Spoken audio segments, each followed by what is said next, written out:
About 2,500 lorries are queuing at the Ukrainian-Polish border. Most of them are in front of the Krakivets and Yagodin checkpoints. Numerous actions of Polish farmers are taking place all over Poland. Demonstrators block roads, motorways, highways and border crossings. The reason is excessive competition, according to Polish farmers, following the liberation of transport rules between Ukraine and the EU.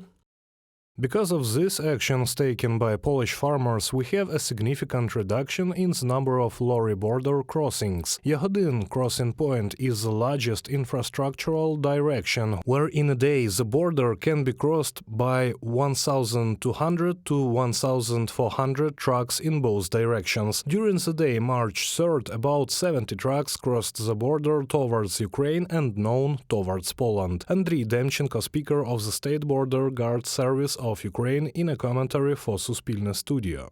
On November 6, 2023, Polish carriers blocked the movement of trucks at checkpoints on the border with Ukraine. On November 23, farmers joined them. On February 9, 2024, the Polish trade union Solidarity announced a nationwide strike of farmers. In addition to ban on import of agricultural products from Ukraine, they demand a change in European agricultural policy, in particular the so-called green course, a number of requirements in the international and climate areas. During the protest, Polish farmers spilled Ukrainian grain from lorries and railway wagons several times. The situation at the border has gone beyond economics and morality, Ukrainian President Volodymyr Zelensky has said. A solution to the situation on the Polish border must finally be found. It is simply impossible to explain how the complexities of a country fighting a war can be used in an internal political struggle. However, we will get through this too.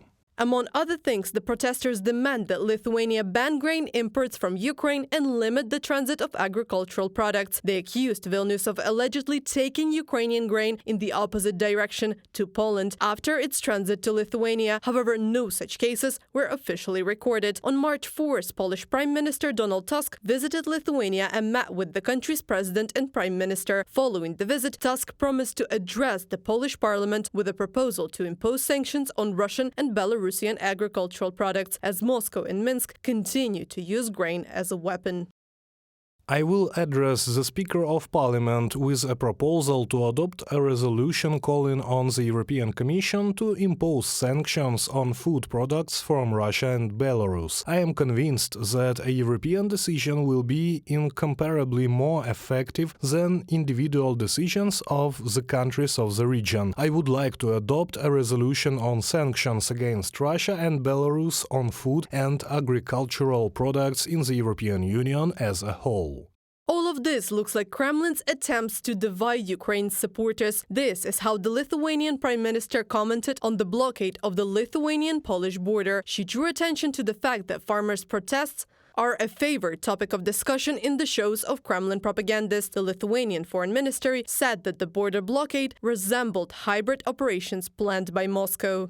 A concrete position of the special services of the aggressor country Russia appeared, which against the background of, a little illiteracy of Polish farmers who did not understand the economic situation in the world, began to simply fall for this disinformation. Ukraine and Poland will find ways to resolve the crisis, Ukrainian Prime Minister Denis Shmyhal has said. At the same time, he does not rule out that pre-election moods in Poland may influence the situation on the border until June 2024. Reported by Anastasia Tarnavska, Valeria Nekopelova, UATV News.